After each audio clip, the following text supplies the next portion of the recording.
नमस्कार साथियों, स्वागत है आप सभी का आपके अपने एजुकेशनल प्लेटफॉर्म एग्जाम फैक्ट पर। तो साथियों, जो पहली हमारे पास क्लास थी वो थी इंट्रोडक्शन टू अकाउंटिंग। जो हमारी क्लास फर्स्ट थी वो ऑलरेडी अपलोडेड हो चुकी है। अब हम यहाँ पे क्लास सेकंड, इसके अंदर हम अकाउंटिंग प्रिंसिपल्स को यहाँ पे पढ़ने वाले हैं, उसको शुरू करते हैं। तो साथियों, बिना देर करते हुए चलो शुरू करते हैं।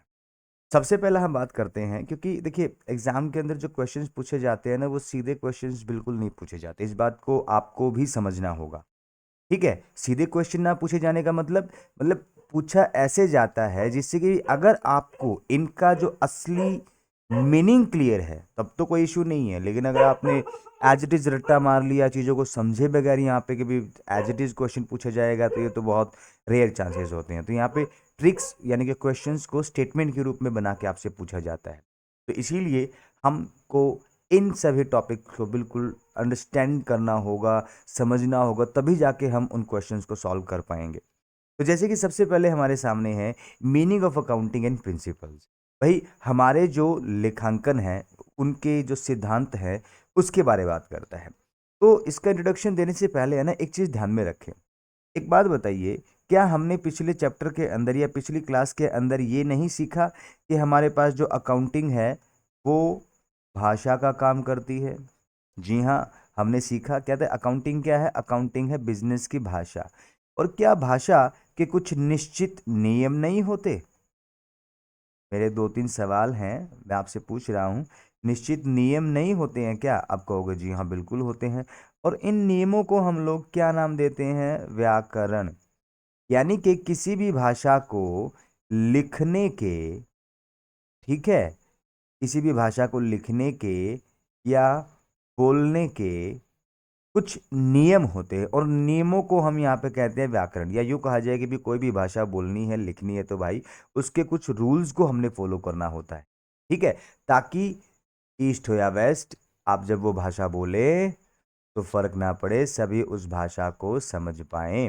तो क्या चीज़ है वहाँ पे इंपॉर्टेंट? व्याकरण, जिसको हम कहते हैं रूल्स। अब हमारे पास जो अकाउंटिंग प्रिंसिपल है ना बॉस, ये यही तो है।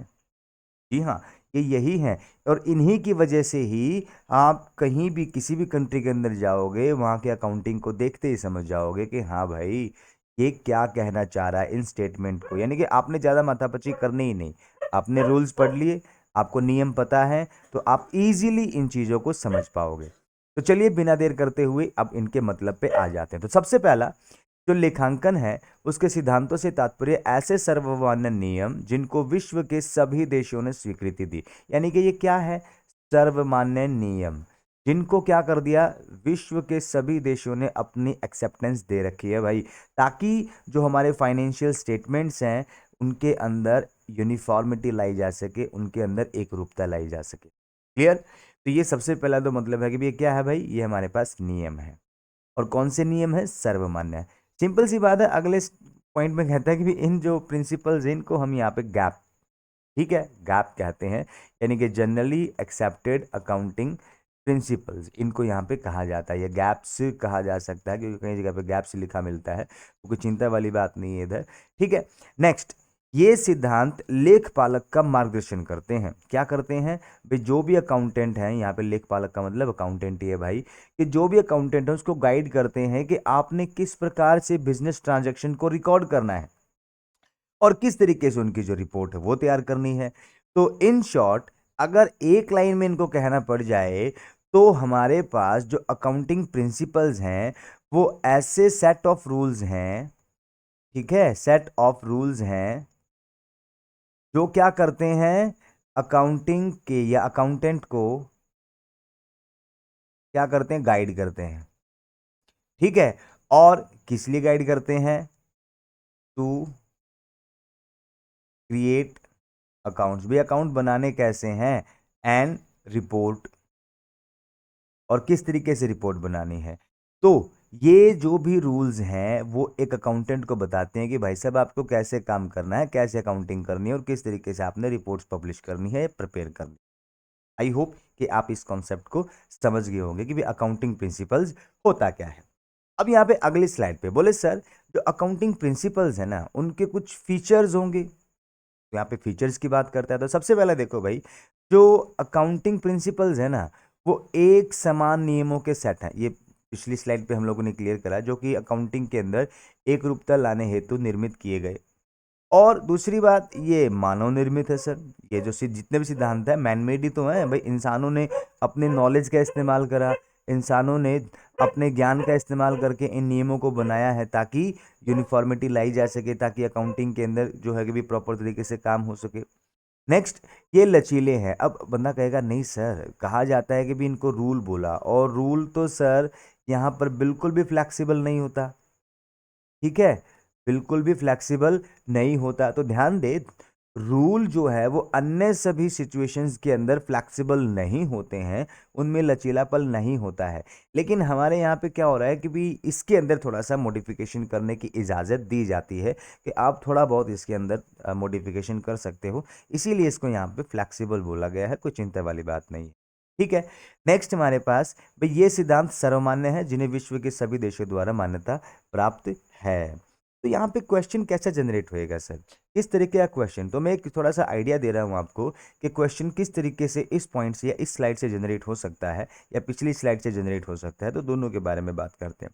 तो सबसे पहले हमारे पास वो कह सकता है, from the following which is not the feature या which is the feature of accounting principal.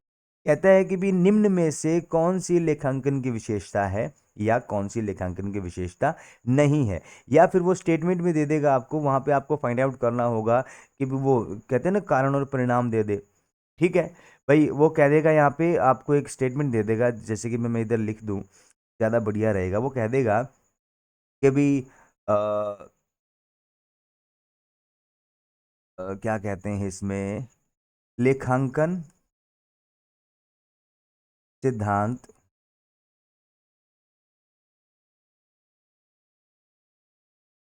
पूर्ण नहीं है। ये एक स्टेटमेंट दे दी, लेखांकन सिद्धांत पूर्ण नहीं है। और नीचे दे देगा क्योंकि ये मानव निर्मित है, मानव निर्मित है। अब यहाँ पे आपको दे देगा ABCD 4 ऑप्शन। वो कह देगा कि भी पहला सही है और दूसरा गलत, या फिर कह देगा दोनों सही हैं, या फिर कह देगा पहला सही है और दूसरा इसकी सही व्याख्या करता है। तो अब ये बताओ, सही व्याख्या, ये व्याख्या होता है, व्याख्या बोल दिया मैंने, लिख दिया इधर। तो व्याख्या, तो यहाँ पे option C is the right answer. कहते हैं कि भी हाँ, ये भी सही भी पूर्ण नहीं है अपने आप में। क्यों? अगर पूर्ण होते तो भाई साहब इनमें फ्लेक्सिबिलिटी की जरूरत ही नहीं पड़ती। ठीक है, और फ्लेक्सिबिलिटी क्यों आई? क्योंकि ये मानव निर्मित है। तो दोनों इस तरीके से स्टेटमेंट के रूप में भी आपसे क्वेश्चन यहाँ से पूछा जा सकता है। तो आप अपने आप को थोड़ा सा रेडी रखें इन चीज़ों के लिए। Next, kind of accounting principles. तो यहाँ पे सीधे तौर पे है ना, देखो लिमिटेशंस भी आती हैं, वे इनकी लिमिटेशन को भी हम यहाँ पे थोड़ा सा वैसे जान लेते हैं कि भी बोले सर जो अकाउंटिंग प्रिंसिपल्स हैं इनकी क्या क्या सीमाएं हैं। तो यही इनकी सीमा बन जाती है भाई। बोले क्या भाई, यहाँ पर मानव निर्मित है और इनमें परिवर्तन, कहता है अधिक या परिवर्तन संभव नहीं है। तो देखो, कुछ हद तक परिवर्तन पॉसिबल है, लेकिन मोस्टली रूल होने के कारण ये ज़्यादा फ्लेक्सिबल नहीं होते हैं। तो ये भी ध्यान दे, कहते हैं कि इनको यहाँ पे रिज कहा जा सकता है, इनको यहाँ पे अनफ्लेक्सिबल, इनफ्लेक्सिबल कहा जा सकता है। तो उस चीज़ का भी ध्यान में रखें। और ये कहा जा सकता है कि भी एक ही काम के लिए कई अलग अलग प्रिंसिपल्स का इस्तेमाल किया जा सकता है, या कई बार एक प्रिंसिपल दूसरे प्रिंसिपल का उल्टा हो जाता है, कॉन्ट्रा हो जाता है, या यूं कहा जाए कि वाइस वर्सा हो जाता है। यानी कि एक प्रिंसिपल कहता है कि एक काम ऐसे होना चाहिए, दूसरा प्रिंसिपल कहता है नहीं भाई ये काम ऐसे होना चाहिए। यानी कि एक प्रिंसिपल दूसरे प्रिंसिपल का कई बार एंटी यानी कि उल्टा बन जाता है, जिसकी वजह से प्रॉब्लम यहाँ पे आ जाती है। तो ये लिमिटेशन कह सकते हो आप, दो चार से। नेक्स्ट कहता है काइंड ऑफ अकाउंटिंग प्रिंसिपल्स। बोले सर जो लेखांकन के जो सिद्धांत है ना उनके प्रकार। ठीक है, प्रकार तो कितने प्रकार के हैं? तो देखो भाई, पहली तो बात, इनको अलग अलग नामों से जाना जा सकता है। इनको मान्यताएं कहा जा सकता है, परिपाटियां कहा जा सकता है, अवधारणा कहा जा सकता है। अब इन्हीं बातों को बेस मानते हुए है ना, उसने यहाँ पे क्या करा, इसका क्लासिफिकेशन करा। बोले क्या, पहला पॉइंट लेखांकन अवधारणाएं या मान्यताएं, दूसरा हमारे पास परिपाटियां, अकाउंटिंग कन्वेंशन कहते हैं हिंदी में भाई, सॉरी इंग्लिश में, ठीक है। अब अकाउंटिंग कॉन्सेप्ट्स एंड एजम्पशंस और अकाउंटिंग सॉरी कन्वेंशंस हमारे पास, ठीक है। ये दो प्रकार से हम यहाँ पे अकाउंटिंग प्रिंसिपल्स को क्लासिफाई कर सकते हैं। अब हम यहाँ पे बात करते हैं अकाउंटिंग कॉन्सेप्ट्स क्या है। तो देखो बेसिक जो कॉन्सेप्ट है ना, वो तो ये तीन है भाई, ठीक है। अगर आपसे पूछ ले, कहता है कि भी मेन अकाउंटिंग कॉन्सेप्ट्स कौन से हैं, तो यहाँ पे इन तीनों में से कोई एक मिलेगा, ठीक है। अब ध्यान दे ये क्या क्या होते हैं। तो सबसे पहले नाम थोड़ा सा दिमाग में बैठा ले कि हाँ कौन कौन से प्रिंसिपल्स हैं। तो लेखांकन प्रमाप एक के अनुसार, ठीक है, यानी कि अकाउंटिंग स्टैंडर्ड वन के अकॉर्डिंग जो हमारे पास है, पहली अवधारणा है वो है चालू व्यवसाय अवधारणा, मतलब गोइंग कंसर्न कॉन्सेप्ट। दूसरे वाली है एकरूपता यानी कि कंसिस्टेंसी कॉन्सेप्ट। तीसरा है हमारे पास एक्रूवल यानी कि उपार्जन कॉन्सेप्ट। फिर इसके अलावा भी हमारे पास कुछ प्रिंसिपल्स है, उनके बारे में बात करें तो यहाँ पे सेपरेट एंटिटी कॉन्सेप्ट या अलग अस्तित्व धारणा, फिर यहाँ पे मनी मेजरमेंट कॉन्सेप्ट, फिर लेखांकन अवधि अवधारणा, ठीक है।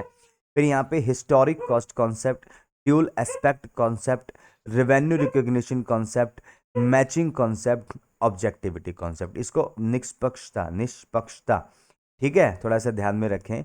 निष्पक्षता हमारे पास है भाई, क्या हो गया,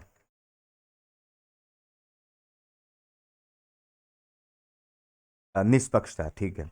अब यहाँ पे बात करते हैं नेक्स्ट, कहते हैं गोइंग कंसर्न कॉन्सेप्ट की बात करते हैं इधर। बोले सर पहला जो हमारे पास है, देखो हमने यहाँ पे पहला पढ़ा ना ये चीज़, ठीक है, इसको हम थोड़ा सा एक्सप्लेन कर रहे हैं अगले स्लाइड के ऊपर, यानी कि एक एक कॉन्सेप्ट को हम यहाँ पे स्टडी करेंगे कि भी असल में क्या चीज़ है।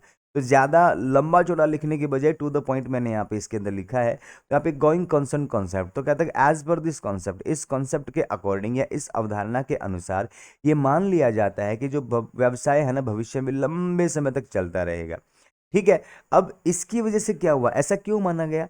तो पहला पॉइंट, इसको मानने का कारण, बोले कि इसकी वजह से ही सर जो स्थायी संपत्ति का जो क्यों कहा जाए कॉन्सेप्ट है ना, ठीक है, वो आ पाया।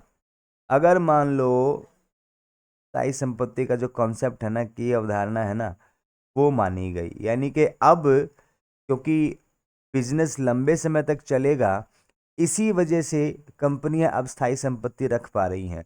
अब सपोज करो एक बिजनेस है जो कि सिर्फ और सिर्फ 5 साल के लिए स्टेब्लिश कराएगा, मान लो गोइंग कॉन्सेप्ट कॉन्सेप्ट कॉन्सेप्ट है ही नहीं, सिर्फ 5 साल के लिए, तो क्या वो बिजनेस ऐसी असेट्स में इन्वेस्ट करेगा जो ऐसा मान लो कि भी 20-20 साल तक यूज करी जा सकती हैं।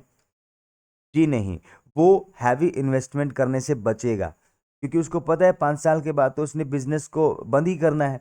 तो वो कभी भी हैवी इन्वेस्टमेंट नहीं करेगा, और वो कभी भी हैवी असेट्स में, यानी कि भी जो महंगी असेट्स हैं, बड़ी बड़ी इंफ्रास्ट्रक्चरल जो असेट्स हैं, उनके अंदर वो कभी भी इन्वेस्ट नहीं करेगा, क्योंकि उसको पता है कि भी विद इन 5 ईयर अगर उसको इसकी अमाउंट कवर करनी है, तो उसका प्रोडक्ट बहुत ही ज़्यादा प्रीशियस हो जाएगा, बहुत ही ज़्यादा महंगा हो जाएगा, जिससे उसको मार्केट में कंपटीशन टफ मिलेगा।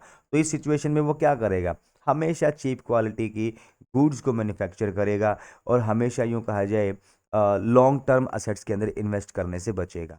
ये ध्यान में रखें इस चीज़। और इसी की वजह से ही तो उधार लेना और देना पॉसिबल हो पाया भाई, ठीक है। अब यहाँ पे ध्यान दे वो क्या करेगा, कहते हैं कि भी विच कॉन्सेप्ट ऑफ अकाउंटिंग, या जो हमारे पास है कि भी लेखांकन की कौन सी अवधारणा के तहत क्या व्यवसाय में स्थायी संपत्तियों को रखा जाना संभव हुआ। तो कौन सा कॉन्सेप्ट आया है हमारे पास, ये गोइंग कंसर्न कॉन्सेप्ट के अकॉर्डिंग।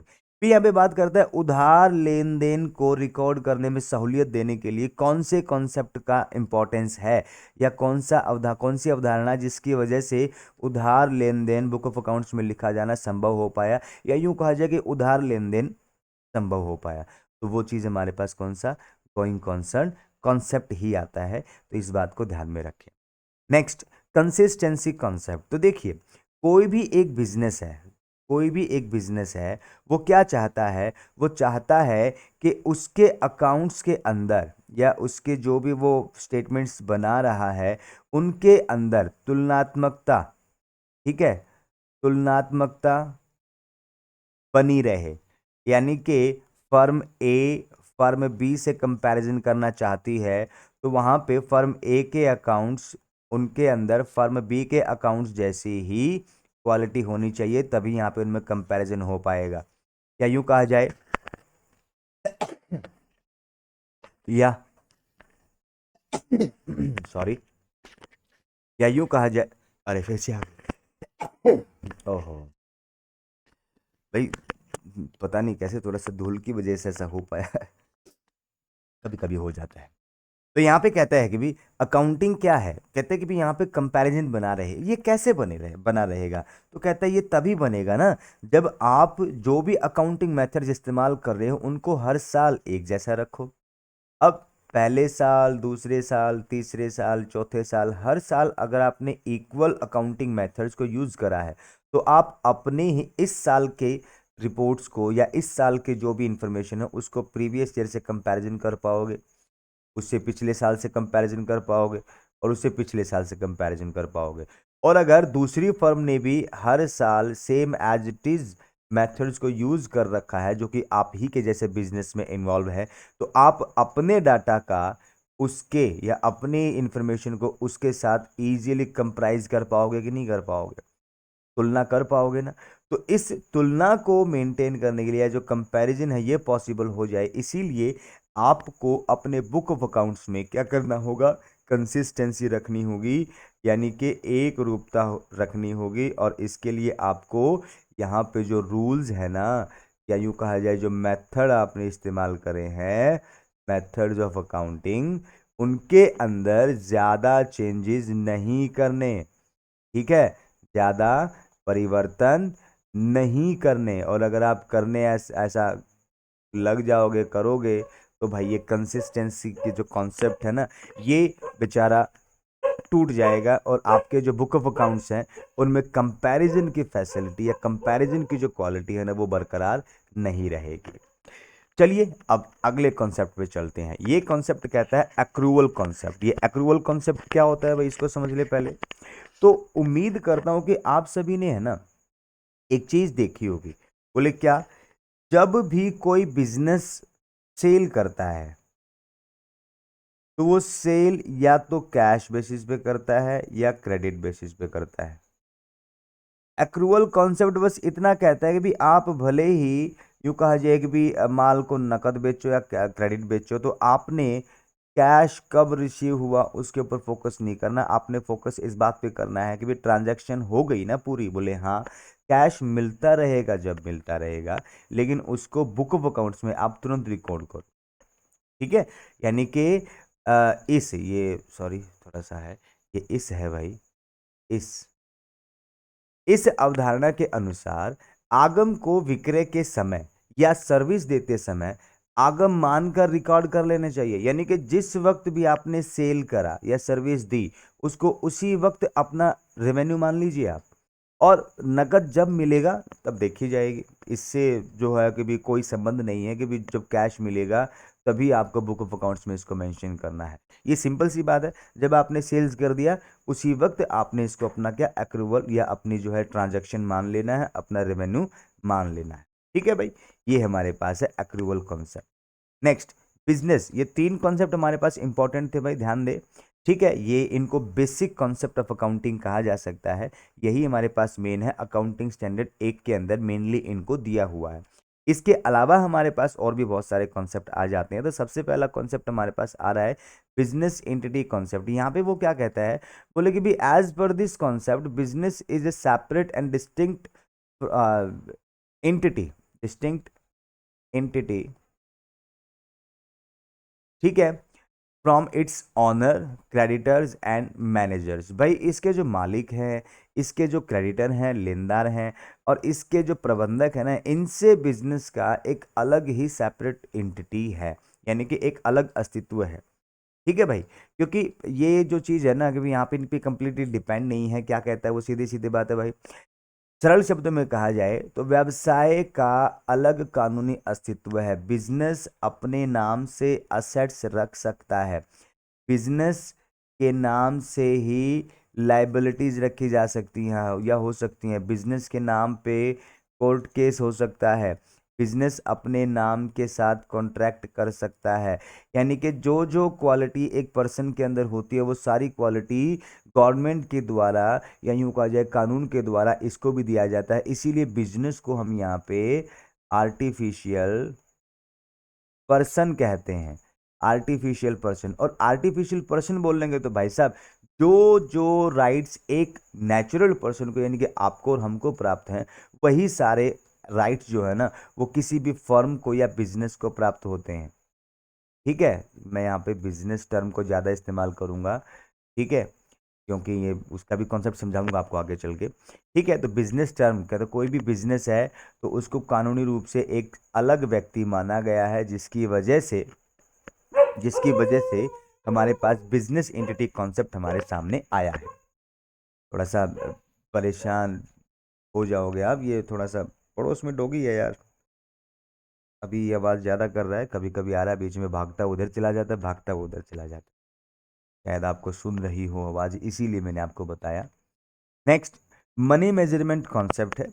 तो यहाँ पे मनी मेजरमेंट कॉन्सेप्ट, क्योंकि हमको पहले से ही पता है, इंट्रोडक्शन की क्लास फर्स्ट के अंदर हमने देखा था, बिजनेस के अंदर हम सिर्फ उन्हीं ट्रांजैक्शंस को रिकॉर्ड करेंगे, बुक्स में लिखेंगे, जिनको हम मनी में बता सकते हैं, जिनको हम मनी में एक्सप्रेस कर सकते हैं। और जिनको हम मनी में माप नहीं सकते, एक्सप्रेस नहीं कर सकते, एक्सप्लेन नहीं कर सकते, उनको हम बुक ऑफ अकाउंट्स में नहीं लिखेंगे। इसका मतलब इस मेजरमेंट या इस कॉन्सेप्ट के अकॉर्डिंग कि ओनली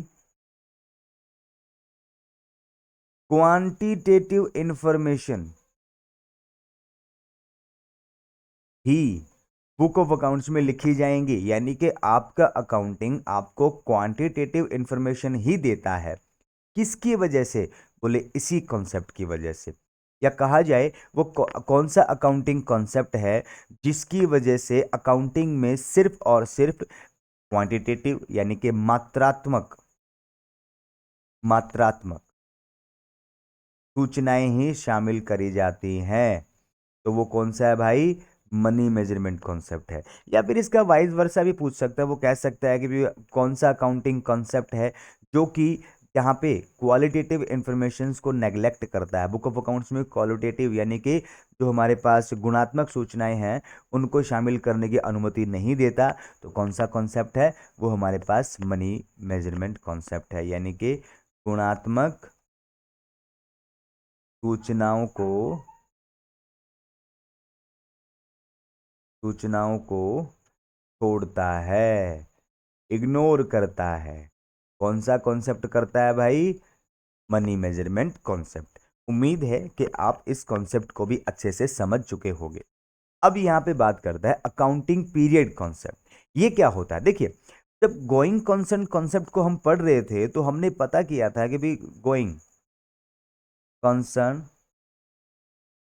कॉन्सेप्ट, जब हम इसको पढ़ रहे थे तो वहां पे हमने देखा था कि भी बिजनेस लंबे समय तक चलेगा, यानी कि साल दर साल वो चलता ही जाएगा, चलता ही जाएगा, चलता ही जाएगा। जी हाँ, बिल्कुल। लेकिन अब प्रॉब्लम ये होगी, जब वो लंबे समय तक चलता ही रहेगा तो मैं प्रॉफिट एंड लॉस कैसे पता करूं? मैं बिजनेस की फाइनेंशियल पोजीशन के बारे में कैसे पता करूं? तो इस प्रॉब्लम का सॉल्यूशन देते हुए एक और कॉन्सेप्ट यहां पे तैयार कर दिया गया और उस कॉन्सेप्ट को नाम दे दिया गया अकाउंटिंग पीरियड कॉन्सेप्ट। यानी कि हमारे पास लेखांकन अवधि लेखांकन अवधि ये मेरे ख्याल से अवधि, पता नहीं मैंने ठीक लिखा कि नहीं, लेखांकन अवधि अवधारणा। यहाँ पे वो कहता है कि जो भी हमारे पास अकाउंटिंग है ना वो इसी के आधार पर होगी। कैसे होगी सर? क्योंकि इसके अकॉर्डिंग हमने जो भी बिजनेस का जीवन है ना उसको 12-12 महीने या फिर एक एक साल के टाइम इंटरवल के अंदर डिवाइड कर दिया। इससे क्या होगा? जैसे ही 12 महीने की अवधि समाप्त होती है हम अपने बुक ऑफ अकाउंट्स को क्या कर देते हैं? बुक्स ऑफ अकाउंट्स को क्लोज कर देते हैं और वहां पर प्रॉफिट एंड लॉस और फाइनेंशियल पोजीशन फाइंड आउट करते हैं। ठीक है, या यूं कहा जाए बुक ऑफ अकाउंट्स क्लोज करने का कॉन्सेप्ट या बुक ऑफ अकाउंट्स क्लोज होते हैं हर साल। ये किस कॉन्सेप्ट की देन है? तो ये अकाउंटिंग पीरियड कॉन्सेप्ट की देन है। ठीक है, इसी की वजह से जो भी फाइनेंशियल इंफॉर्मेशन है जो आप कन्वे करते हो डिफरेंट यूजर्स को, वो इसी की वजह से पॉसिबल हो पाया। समझ आई बात? तो इस तरीके से क्वेश्चन यहाँ पे पूछा जा सकता है। नेक्स्ट अगले पॉइंट पे बात करते हैं, हिस्टोरिक कॉस्ट कॉन्सेप्ट। ये क्या कहता है? तो देखिए, as per this concept the business is recorded the assets in the book of accounts at the price on which it was acquired. अभी प्रॉब्लम क्या होती है, देखो बिजनेस के सामने और आपके सामने, सर जी जो भी मेरे पास बुक ऑफ अकाउंट्स हैं, ठीक है, बुक ऑफ अकाउंट्स है, उसके अंदर हमने अपनी बहुत सारी असेट्स को और बहुत सारी लायबिलिटीज को लिखा हुआ है सर। अब इनकी जो वैल्यू है ना, वो कौन से वाली लें? क्योंकि वैल्यू तो हमारे पास दो तरीके की होती है। पहला मार्केट प्राइस और दूसरा होता है हमारे पास एक्चुअल प्राइस। एक्चुअल, तो ये हिस्टोरिकल कॉस्ट कॉन्सेप्ट क्या कहते हैं कि आपने बुक ऑफ अकाउंट्स में सारी असेट्स और लायबिलिटीज को एक्चुअल प्राइस जिस पर उसको आपने परचेज करा है या जिस पर आपने उसको एक्वायर करा है, उसी वैल्यू पर उसको बुक ऑफ अकाउंट्स में आप रिकॉर्ड करोगे। और क्योंकि बुक ऑफ अकाउंट्स में लिखने के बाद ये सारी की सारी जो इंफॉर्मेशन है वो हिस्टोरिक नेचर की होती है, ऐतिहासिक होती है, यानी कि हो चुका होता है ना यार, भूतकाल बन चुका होता है। तो इसीलिए इस कॉन्सेप्ट को ही हिस्टोरिक कॉस्ट कॉन्सेप्ट कहा गया है। क्या कहता है, देखो ध्यान से हिंदी में समझा देता हूं इधर, ये जो लिखा हुआ है। तो इस अवधारणा के अनुसार विभिन्न संपत्तियों को व्यावसायिक लेखा पुस्तकों में उसी मूल्य पर दिखाया जाएगा जिस मूल्य पर उनको खरीदा गया है। क्योंकि खरीद मूल्य भूतकाल से रिलेटेड है, अतः इस अवधारणा को ऐतिहासिक लागत अवधारणा के नाम से जाना जाता है। उम्मीद कर रहा हूं कि आपको ये चीज समझ में आई। बोले सर क्वेश्चन क्या पूछा जाएगा इधर से? तो इधर है ना, जो आपका यूं कहा जाए कि बुक ऑफ अकाउंट्स के अंदर जो इंफॉर्मेशन है वो ऐतिहासिक होती है। इसका संबंध किस, या यूं कहा जाए कि भी किस कॉन्सेप्ट के अकॉर्डिंग हम पहचान पाते या कह पाते हैं कि बुक ऑफ अकाउंट्स में इंफॉर्मेशन हिस्टोरिक होती है, या फिर बुक ऑफ अकाउंट्स में एक्चुअल कीमतों को ही लिखा जाता है। ये कौन से कॉन्सेप्ट के तहत हो पाया? तो हिस्टोरिक कॉस्ट कॉन्सेप्ट के तहत ये सब हो पाया। तो क्वेश्चन है भाई, एग्जामिनर किसी भी तरीके से पूछ ले, कोई एक क्वेश्चन तो इधर होता नहीं, क्योंकि क्या होता है, कई बार क्वेश्चन का सिर पकड़ के पूछ लेता है, कई बार क्वेश्चन के पैर पकड़ के आपके सामने पटक देता है, और कई बार उसके गर्दन पकड़ के आपके सामने पटक देता है। ठीक है, और अगर आप रेलवे में कभी बिना टिकट फंसे हो तो आपको पता है आपको बेल्ट से भी पकड़ के पटका जा सकता है। तो वही चीज़ क्वेश्चन को कई बार बेल्ट से पकड़ के आपके सामने पटक देता है। लेकिन स्टेटमेंट तो देखो यार, मीनिंग तो सेम ही होएगा ना। तो पूछे किसी भी एंगल से, तो बस आपने अपने आप को इतना एबल तो बना लेना है कि भी वो या आप जो है हर एक तरीके से क्वेश्चन के आंसर देने के लिए रेडी हो। नेक्स्ट, ड्यूल एस्पेक्ट कॉन्सेप्ट, ये क्या कहता है? इसको हम कहते हैं भाई दोहरा, या यूँ कहा जाए कि भी दो दोहरा लेखा प्रणाली कह सकते हो। ये वो तो अकाउंटिंग कॉन्सेप्ट होता है। यहाँ पे हम लोग कहते हैं भाई जो भी हमारे पास है कि भी द्विपक्ष, हाँ द्विपक्षीय, हिंदी में कहते हैं इसको द्विपक्षीय, द्विपक्षीय अवधारणा। ठीक है, द्विपक्षीय अवधारणा। ये क्या होता है, देखो प्रत्येक लेन देन या कोई भी ट्रांजैक्शन होती है तो वो कम से कम दो खातों को प्रभावित करती है। यदि एक खाता डेबिट हुआ है तो अवश्य ही दूसरा खाता उतनी ही राशि से क्रेडिट भी होगा। क्या कहता है भाई, मान लीजिए कि मैं इधर आपके सामने एक अकाउंट बना रहा हूं, मान लो ये कैश है और ये मेरे पास है सेल। अब एक ट्रांजैक्शन हुई, नकद में माल बेचा, कितने का? मान लो 2,000 रुपए का। अब बंदा कहता है कि भी नकद में बेचा, क्या बेचा? माल बेचा। तो ये तो भाई देखो हमारे पास क्या है, सेल्स अकाउंट है, और ये हमारे पास सॉरी कैश अकाउंट, और ये हमारे पास सेल्स अकाउंट है। माल बेचने को लिखते हैं सेल्स में और नकद होएगा यहाँ पे। तो माल बेचने पर कैश आया, तो कैश के डेबिट साइड हम लोगों ने क्या लिख दिया? To sales. तो ठीक इसका वाइज वर्सा हमारे सेल्स में भी तो हम लोगों ने लिखना होगा ना। ठीक है, तो होपफुली कि आपको समझ में आएगा, कोई भी एक ट्रांजैक्शन है तो वो कम से कम दो अकाउंट्स को अफेक्ट करेगी। अरे इसी की वजह से तो हम लेखांकन को दोहरा लेखा प्रणाली कहते हैं। है भाई, दोहरा लेखा प्रणाली हमारे अकाउंटिंग का नाम पड़ा ना भाई, इसको दोहरा लेखा प्रणाली कहेंगे। क्यों कहते हैं? कहते हैं इसमें दो साइड है सर, एक डेबिट तो दूसरी क्रेडिट। अगर एक खाता डेबिट होता है तो अवश्य ही कोई दूसरा खाता क्रेडिट पक्का होगा। क्लियर? नेक्स्ट आपके पास है रेवेन्यू रिकॉग्निशन कॉन्सेप्ट। ये कॉन्सेप्ट क्या कहता है? तो देखिए, ये कहता है कि भी हम रेवेन्यू को कब रेवेन्यू माने। तो आपने एक्रूवल कॉन्सेप्ट पढ़ा था ना, वही वाली बात है भाई, लेकिन इसमें थोड़ा सा टाइम पीरियड को डिनोट कर रहा है। वो क्या कह रहा है भाई, रेवेन्यू तो मान लेंगे, लेकिन कब मानेंगे, ये कब वाले कॉन्सेप्ट के ऊपर चलता है। वो क्या कहता है, देखिए, आगम निर्धारण ये अवधारणा हमें बताती है कि हमें कि समय किस समय, ये किस है भाई, हमें किस समय आगम को प्राप्त मानना चाहिए। यानी कि वो कौन सा समय होगा जहां पर उसको रेवेन्यू को हमने रिकॉग्नाइज कर लेना चाहिए। तो यहाँ पे साफ साफ कहता है भाई, देखो, उसी समय रेवेन्यू मान लेंगे उसको जिस समय हमने यहाँ पे जो गुड्स है ना उनका मालिकाना अधिकार ग्राहक को सौंप दिया, या फिर उस समय जब ग्राहक भुगतान करने के लिए लीगली क्या है, ऑब्लिगेट हो। भाई अब वो लाइबल है उस पेमेंट को करने के लिए नेसेसरीली, तो तब हम यहाँ पे बात करेंगे कि भी हाँ उसी वक्त रियलाइजेशन मान लेंगे, सॉरी रिकॉग्निशन मान लेंगे। अब बंदा कहेगा सर जी वैसे तो ठीक है, आपकी बात समझ में आई इधर से, लेकिन इसका असल मीनिंग क्या है? तो देखिए, ये क्या हुआ उसको बात को समझ लो। मैंने थोड़ी देर पहले कहा था कि भी गोइंग कंसर्न कॉन्सेप्ट की वजह से उधार लेन देन पॉसिबल हो पाया, उधार लेन देन की रिकॉर्डिंग पॉसिबल हो पाई। लेकिन एक बात बताओ कि भी एक व्यक्ति ने साल 2015 में माल बेचा, सेल करी थी उधार में, और जो भी व्यक्ति जिसको बेचा था उसने साल 2017 के अंदर पेमेंट करी। अब मुझे ये बताओ कि ये जो पेमेंट करी, ये जो पैसा आया, ये 2017 की इनकम है कि 2015 की? आप कहोगे सर जी मिला 2017 में है, लेकिन इनकम तो इसी साल की है। आपने ये कॉन्सेप्ट बनाया कैसे? इसी की वजह से है, आपने रेवेन्यू इसको इसी वक्त मान लिया था ना, पेमेंट मिलती रहे बाद में, फर्क नहीं पड़ता उस बात का। ठीक है, तो ये 2015 का ही रेवेन्यू यहाँ पे ट्रीट किया जाएगा। आई होप कि आपको ये कॉन्सेप्ट भी समझ में आ गया होगा। ठीक है, नेक्स्ट आपके सामने है मैचिंग कॉन्सेप्ट। ये क्या होता है? तो कहते हैं with the help of this concept we are able to determine the net profit of the business. बोले कि सर इसी की वजह से तो हम यहाँ पे जो नेट प्रॉफिट वाला कॉन्सेप्ट है ना, ये नेट प्रॉफिट है या लॉस है, वो फाइंड आउट कर पा रहे हैं सर।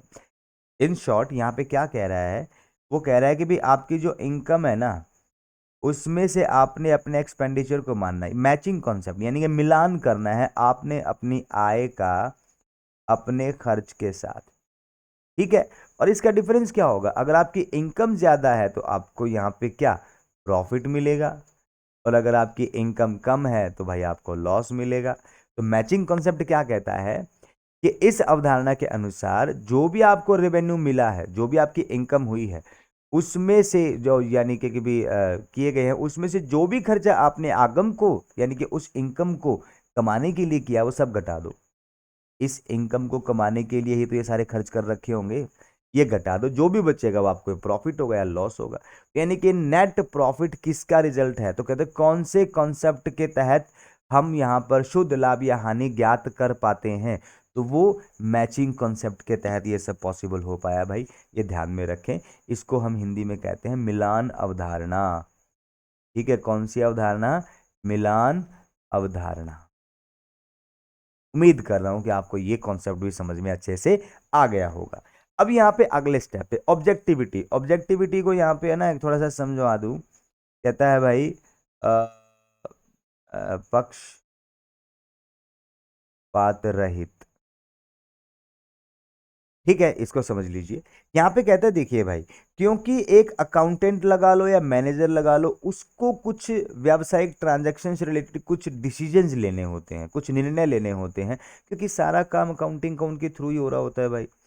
तो इस अवधारणा के अनुसार व्यवसाय की पुस्तकों में जो भी ट्रांजैक्शन लिखी जा रही हैं वो व्यक्तिगत पक्षपात से प्रभावित नहीं होनी चाहिए। यानी कि पर्सनल जो बायसनेस है ना वो आपके अकाउंटिंग में झलकनी नहीं चाहिए। वहां पर आप जो भी डिसीजन ले रहे हो, वहां पर आप ट्रांजैक्शन से रिलेटेड जो भी डिसीजन ले रहे हो वो आपका पर्सनल बायसनेस से दूर होना चाहिए, उसका आपकी व्यक्तिगत पक्षपातपूर्ण रवैये से कोई लिंक नहीं होना चाहिए। क्योंकि अगर मान लीजिए ऐसा हुआ, अगर ऐसा हुआ तो हो सकता है कोई गलत इंटेंशन से यार किसी बंदे के अकाउंट में ज़्यादा अमाउंट को डिपॉजिट करा दे या ज़्यादा लाइबिलिटी क्रिएट कर दे उस पर्सन की। तो ऐसा यहाँ पे हो सकता है, इनके फ्रॉड होने के चांसेस ज़्यादा बढ़ जाते हैं फिर अगर पक्षपात रवैया अपनाओगे तो आपको क्या करना होगा, आपको न्यूट्रल अप्रोच रखनी होगी अकाउंटिंग के टाइम पे। ये कॉन्सेप्ट हमको यहाँ पे ये समझाता है। क्लियर। नेक्स्ट आपका जो है अकाउंटिंग कन्वेंशन आ जाता है। ये बड़ी खूबसूरत चीज है भाई। देखो कॉन्सेप्ट क्या होता है और कन्वेंशन क्या होता है। एक चीज मैं एक बीच में स्लाइड डालना भूल गया, शायद वो मैंने डालनी चाहिए थी। कोई बात नहीं, जब आपको पीडीएफ मिलेगी तो वो स्लाइड आपको डली मिलेगी ऑलरेडी। बंदा कहता है बोले सर जी बाकी तो सारा का सारा ठीक है, हमें एक तो चीज बताओ। बोले क्या? अवधारणा और परिपाटी। असल में है क्या सर? तो देखिए अवधारणा है भाई निश्चित नियम। किसी भी कंपनी को इन नियमों को मानना ही होगा। कैसे मानना होगा? आंख बंद करके। यानी कि विश्व का कोई भी, सभी देशों ने उनको मान लिया, तो विश्व का कोई भी या किसी भी देश की कंपनी अगर उन रूल्स को फॉलो नहीं करती तो उसके बुक ऑफ अकाउंट्स को रिकॉग्नाइज नहीं किया जाएगा। यानी कि कॉन्सेप्ट्स को एक्सेप्ट करना या कॉन्सेप्ट्स को अपने अकाउंटिंग में मानना, it is very much necessary. इसके बगैर आपके बुक ऑफ अकाउंट्स नहीं बनेंगे भाई। लेकिन जो परिपाटियां होती है ना, इनके बारे में थोड़ा सा अलग है, क्योंकि इनको हम कह सकते हैं परंपराएं। ठीक है सर जी, परंपराएं हैं। तो एक मुझे एक बात बताओ, क्या आज के टाइम पे भी आप परंपराओं में परिवर्तन नहीं कर रहे? अरे अगर मैं एक सीधा सा एस्टिमेट लगाऊं तो जैसे त्योहारों पर हम पहले अपने जो है कि भी जो भी परंपराएं हुआ करती थी उनको फॉलो किया करते थे, क्या आज के टाइम पे हैं? क्या आज के टाइम पे ऐसा है कि हम उन परंपराओं को एज इट इज फॉलो कर रहे हैं? अब कहने को तो दिवाली पे हम लोग यहाँ पे भाई घी के दीपक जलाया करते थे। क्या अब लोगों के पास घी नहीं है तो क्या ऑयल आ गया? क्या अब देखो दिए तो जल रहे हैं ना, लेकिन परंपराएं हैं तो उनको पूर्ण रूप से नहीं। तो यहाँ पे परिपाटियों के अंदर ये कंप्लीटली किसी भी ऑर्गेनाइजेशन या किसी भी बिजनेस के ऊपर डिपेंड करता है कि वो उनको एज इट इज एक्सेप्ट करे या उनमें परिवर्तन करके उनको एक्सेप्ट करे या ना करे। लेकिन इनके अंदर ऑब्लिगेशन है कि भी ये आपको मानने ही मानने, इनके ऊपर ज्यादा ऑब्लिगेशन नहीं है। तो ये इसीलिए कन्वेंशन की कैटेगरी में आती हैं, सहूलियतदार जो परंपराएं हैं उनकी कैटेगरी में। तो इस बात का ध्यान रखें। अब बात करते हैं, बोले सर ठीक है हमारे पास कॉन्सेप्ट्स हो चुके हैं, अब हम यहाँ पर कन्वेंशंस के बारे में बात करते हैं, परिपाटियों के बारे में बात करते हैं, ये सब होता क्या है। तो चलिए मेरे प्यारे विद्यार्थियों, अब तो विद्यार्थी कह ही सकता हूँ यार, ठीक है, बंधुओं, मित्रों, बहनों, क्योंकि आप भविष्य के अध्यापक हैं तो इसीलिए मेरे भावी गुरुजनों, लेखांकन की जो परिपाटियां हैं और जो परंपराएं हैं भाई, उनको अकाउंटिंग करते समय सामान्यतः स्वीकार किया गया है। सामान्यतया ध्यान में रख लो, सामान्यतः, ये नहीं है कि स्वीकार किया गया, सामान्यतः स्वीकार कर लिया सबने, हाँ भाई चलो हम इनको मान लेंगे। अब ये इनके प्रकार है वो क्या क्या है, तो देखो सबसे पहली जो टाइप आ रही है वो आती है पूर्ण प्रकटीकरण की परंपरा। ठीक है, इसमें क्या होता है सर? तो देखिए आपने जो अकाउंटिंग की जो इन्फो है या इंफॉर्मेशन है, या यूं कहा जाएगा भी सूचना है, वो पार्टी 1, पार्टी 2, पार्टी 3, पार्टी 4 सबको देनी है कि नहीं देनी है? देनी है ना। बोले कि आप इनको है ना बिजनेस से related each and every info, भाई वो सारी सूचनाएं दोगे जो आपके बिजनेस में हुई है, भले ही इनको उसकी जरूरत है या नहीं, फर्क नहीं पड़ता। यानी कि आप तो भाई अपने बुक ऑफ अकाउंट्स में है ना हर एक चीज को मेंशन करोगे, यानी कि जो भी इंफॉर्मेशन आपके बिजनेस में हुई है उसको आप करोगे। बोले कौन सी सर? तो यहां पर दोनों तरह की इंफॉर्मेशन की बात करता है, क्वांटिटेटिव और ऐसी इंफॉर्मेशन जो कि क्वालिटेटिव, अभी क्वांटिटेटिव बनी ही नहीं, वो सिर्फ क्वालिटेटिव इंफॉर्मेशन है, तो उनको भी। और कंटीजेंट लायबिलिटी अगर कोई है तो उसको भी इसके अंदर शामिल करता है। कैसे भाई? देखो, क्वांटिटेटिव इन्फो तो आपके बुक ऑफ अकाउंट्स में पहले से शामिल है, तो वो तो आपने एक्स्ट्रा एफर्ट करने की जरूरत ही नहीं है।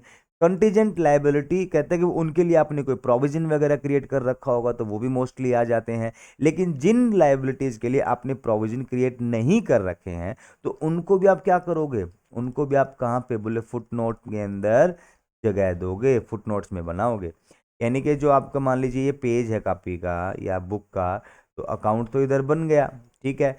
अब नीचे जगह बचती है, उसको कहते हैं फुट नोट। नीचे खाली स्पेस छोड़ते हो ना, तो वहां पे लिख के बताओगे कि भाई हाँ, हमने ये लायबिलिटी पे करनी। मान लीजिए कोई कोर्ट केस आपके ऊपर, ठीक है, कोई कोर्ट केस है कंपनी के ऊपर, तो यहाँ पे कंपनी को फुटनोट में उसको बताना होगा कि भी पर्टिकुलर पर्सन ने हमारे ऊपर ये केस कर रखा है, और इसके अगर केस हारे तो हमको ये प्रॉब्लम हो सकती हैं, और उसको आपने, जो भी इन्वेस्टर होगा, जो भी पर्सन होगा, ये चीज़ सब की सब आपको बतानी है, कुछ भी छुपाना नहीं है। ये होता है पूर्ण प्रकटीकरण। लेकिन मुझे एक बात बताओ, क्या कंपनियां इस चीज को फॉलो करती हैं? मैं एक सिंपल सा सवाल कर रहा हूं आपसे, क्या कंपनियां इस चीज को फॉलो करती हैं? मैं यहां पर आपके जवाब की उम्मीद कर रहा हूं कि शायद नहीं सर, कंपनियां इस चीज को फॉलो नहीं करती, क्योंकि अगर कंपनियां फॉलो करती इस चीज को, तो मेरे ख्याल से वो जो डीओ वगैरह होते हैं ना, तो उनकी इस तरीके की एड तो आपको देखने को बिल्कुल नहीं मिलती कि परफ्यूम मारो तो लड़कियां भाग के चिपक जाती। क्या ऐसा पॉसिबल है रियल लाइफ में? नहीं ना। तो वो क्या कर रहे हैं? वो तो देखो ऐड के अंदर ऐसा कर रहे हैं, भाई ऐड में दिखा रहे हैं फेक इन्फॉर्मेशन। लेकिन कुछ कंपनियां तो बुक ऑफ अकाउंट्स में भी ऐसा करती हैं भाई, पूरी इन्फॉर्मेशन देती ही नहीं। ठीक वैसे ही जैसे कि तुम अपने कितने सारे खर्चे अपने घर वालों से छुपा लेते हो, जब घर वाले पूछते रहेंगे हाँ भाई तेरा क्या खर्चा है, लेकिन आप वहां पे जवाब ही नहीं दो, नहीं कोई खर्चा नहीं, चल जाएगा काम। ठीक है, ऐसी प्रॉब्लम तो वैसे ही कंपनियां भी करती हैं। तो इस समस्या से जूझने के लिए आपको थोड़ा सा प्रॉब्लम रहती है भाई इस चीज। अब अगले पॉइंट पे आ गए। अगले पॉइंट पे अनेक समझदार से आदमी बैठा था, बोला भाई देख ऐसा है क्या, पार्टी वन को इंफॉर्मेशन एन चाहिए, लेकिन तुम उनको M N O P Q R S T सब दे रहे हो यार।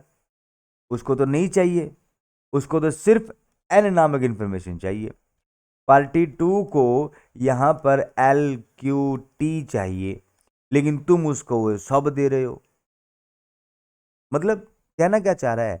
वो कह रहा है कि सारता की परिपाटी ये कहती है जिस भी यूजर को जो इंफॉर्मेशन है वही दो, यानी कि भी जो इंपॉर्टेंट इंफॉर्मेशन है ना भाई, ठीक है भाई, ऐसी इंफॉर्मेशन जिससे किसी भी व्यक्ति के भविष्य के डिसीजंस पे प्रभाव पड़ता हो, तो सिर्फ उन्हीं इंफॉर्मेशंस को आप आगे पास ऑन करो। फालतू की बल्कि इंफॉर्मेशन, यूजलेस इंफॉर्मेशन देने की जरूरत नहीं है। यानी कि सारता के परिपाटी कहती है सूचना दो, लेकिन काम की दो ना यार। ये भारी भरकम गाइड की गाइड या बुक की बुक देने की क्या जरूरत है? उनको दो चार पेज की इंफॉर्मेशन दे के भी काम चलाया जा सकता है, क्योंकि वही उनके काम की है।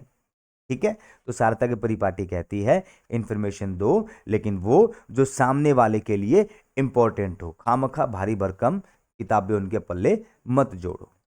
फिर रूढ़िवादिता की परंपरा, आई होप कि आपको ये समझ में आ गया होगा।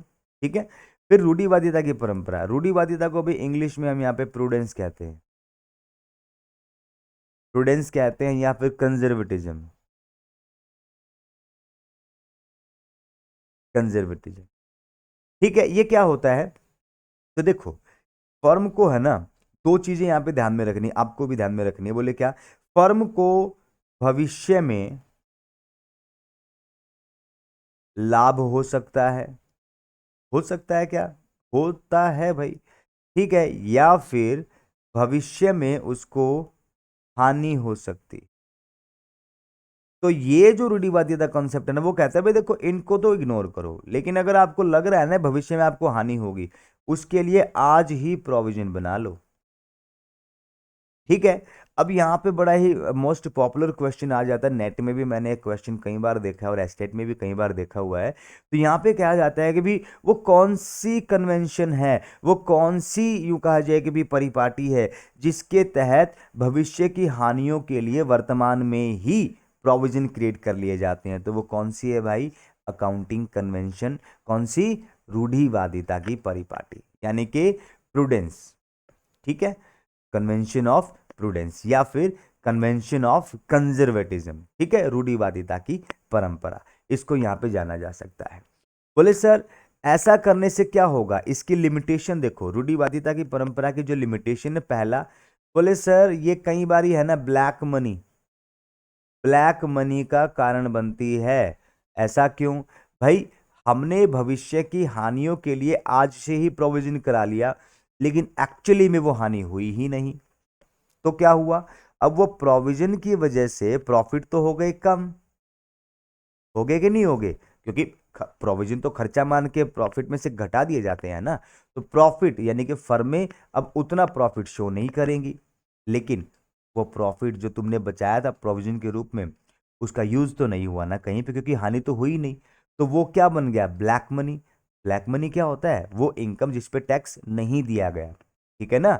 ये नहीं कि भी यहाँ पे रुपये काले हो जाते हैं, नहीं, काले नहीं होते रुपये, तो वैसे ग्रीन ग्रीन हरे हरे, आजकल तो ग्रे कलर का जो भी चला हुआ है, ग्रे ग्रीन, वैसे ही होते हैं, खूबसूरत होते हैं, गुलाबी भी होते हैं। ठीक है, लेकिन जिन पे टैक्स नहीं दिया गया उनको हम यहाँ पे ब्लैक मनी में कंसिडर करते हैं। दूसरा दूसरा इससे फ्रॉड फ्रॉड बढ़ने के चांसेस ज्यादा हैं। बोले क्या? यहाँ पर फेक प्रोविजंस भी क्रिएट करे जा सकते हैं। ठीक है, तो थोड़ा सा ध्यान दें इस चीज़ के ऊपर भी। इसके अलावा भी और बहुत सारी कमियां इसकी हो सकती हैं, तो जो कि एमसीक्यूज के अंदर हम आपको यहाँ पे प्रॉपर तरीके से इसका सॉल्यूशन देंगे। तो आई होप कि आपको ये लेक्चर समझ में आया होगा। तो इसी के साथ अब अगले पॉइंट पे आ जाते हैं, और पॉइंट आपका वही है भाई, अगर आप इतनी ही खूबसूरत क्लासेस चाहते हैं लगातार कंटिन्यूअस, और अपने एचटेट 2023 के अंदर एक बिल्कुल डिट्टो और खूबसूरत सा अटेम्प्ट देना चाहते हो, और एचटेट 2023 को क्रैक करना चाहते हो ताकि आप भी भविष्य के अध्यापक बन पाएं, तो उसके लिए आप हमारा साथ पकड़िए। हमारी एप्लीकेशन को डाउनलोड करिए, प्ले स्टोर पे जाएं, एग्जाम फैक्ट नामक हमारी एक एप्लीकेशन है, एग्जाम फैक्ट अकेडमी, उसको डाउनलोड करें, अपने आप को रजिस्टर्ड करें। और फिलहाल प्रेजेंट में हमने यहाँ पे मात्र 699 रुपये में, पहले 100 कैंडिडेट्स के लिए है, ये ध्यान में रख लेना, हमने मात्र 699 रुपये में आपके लिए अपना कोर्स लॉन्च करा है। तो आप वहाँ पर आए और हमारी जो है कि भी हमें भी सेवा का मौका दें, और एक बढ़िया और बेस्ट कंटेंट का फ़ायदा उठाएं, ताकि आप इजीली अपना एग्ज़ाम 2023, क्योंकि इसका नोटिफिकेशन आने ही वाला है भाई। एग्ज़ाम डेट तो न्यूज़पेपर में पहले से अनाउंस हो चुकी हैं, दिसंबर के फर्स्ट वीक के अराउंड इसका जो एग्ज़ाम है आने वाला है। तो बिना देरी करते हुए तुरंत से तुरंत अपने आप को एनरोल कराइए, ताकि हम आपकी पूरी मदद कर सकें आपका एग्ज़ाम क्रैक करने में। तो इसी नोट के साथ थैंक यू। अगर आप ये वीडियो देख रहे हो यूट्यूब पे, तो लाइक शेयर सब्सक्राइब करे बगैर तो आप जाओगे नहीं, और अगर देख रहे हो एप्लीकेशन पे तो कंटिन्यू करिए मेरे दोस्तों। और हाँ, नोट्स बनाने बिल्कुल ना भूलना। वैसे हम भी इस क्लास की पीडीएफ आपको अवेलेबल करा देंगे, ठीक है, जो थोड़ी बहुत कमी आ रही है उनको ठीक कर लेंगे। हम भी इस क्लास की आपको पीडीएफ अवेलेबल कराएंगे, लेकिन उसके साथ साथ अगर आप खुद से नोट्स बनाते हो ना यार, क्लास की पढ़ते हुए साथ साथ लिखते हो खुद से, तो उससे जो अंडरस्टैंडिंग बिल्ट होती है ना, वो ज़बरदस्त होती है। तो प्लीज़ अपने हाथ से क्लास के दौरान लिखने की आदत डालें, ज़्यादा बढ़िया रहेगा। तो इसी नोट के साथ बाय बाय, टाटा, राम राम, मिलते हैं अगली क्लास में।